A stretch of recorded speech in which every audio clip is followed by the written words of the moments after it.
Hello বন্ধুরা, অনেকদিন পর আবার একটা ভিডিও নিয়ে চলে এলাম। কারণ আমি কদিন ভিডিও দিইনি, আমার একটু শরীরটা খারাপ ছিল। তাই তো আজকে আমি শহর থেকে গ্রামে আসছিলাম, তো তাই একটা ভিডিও করলাম। তো এখন বাজছে হচ্ছে একটা। তো আমি এখন বসে আছি। তো তারপর আমার ট্রেন অনেকক্ষণ, আধা ঘন্টা না 2 ঘন্টা বসার পর ট্রেন পেয়ে গেছি।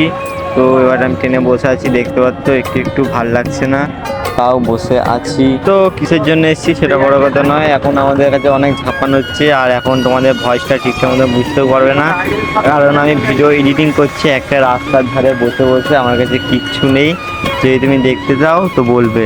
বাড়িতে বসেই ছিলাম, তো ভালো লাগছিল না, তাই চলে এলাম। আর কি করবো, চলো আমি চলেই এসেছি। আর একটুখানি বাকি আছে, তোমাদেরকে একটু দেখানোর চেষ্টা করব। এই আমার সাথে যাচ্ছে আমাদের বাড়িতে, আর এই যে আমরা বৌচিতে চলে এসেছি। তো আর একটুখানি পরে আমাদের ট্রেন থেমে যাবে, আমরা আর এই দেখো কত ভিড় ট্রেনের মধ্যে, কি বলবো, এত ভিড় ঠেলে বেরিয়ে যাচ্ছি আমরা।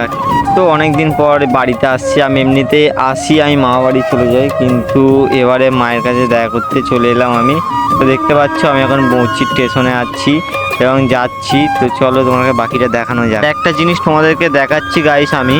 তো এই দেখো এদিকে একটা ছাগল আছে, তো ছাগলটাকে আমি দেখানোর একটু চেষ্টা করব, আশা করছি তোমরা দেখতে পাবে। তো এই দেখো এই ছাগলটা এখানে কি করছে, যদি ট্রেন চলে আসে কি হবে বলো তো। যদিও আমি বিদেশে থাকি না, আমি কাছেপিঠের মধ্যেও থাকি, তবুও আমার মনে হয়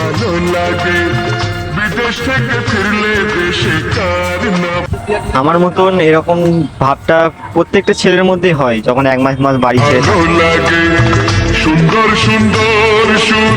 চলো আমি তো বাড়ি যাচ্ছি, তোমরা কোথায় যাচ্ছ বলো। আর এদিকে আমার অটো চলে এসছে, অটো চেক করলাম।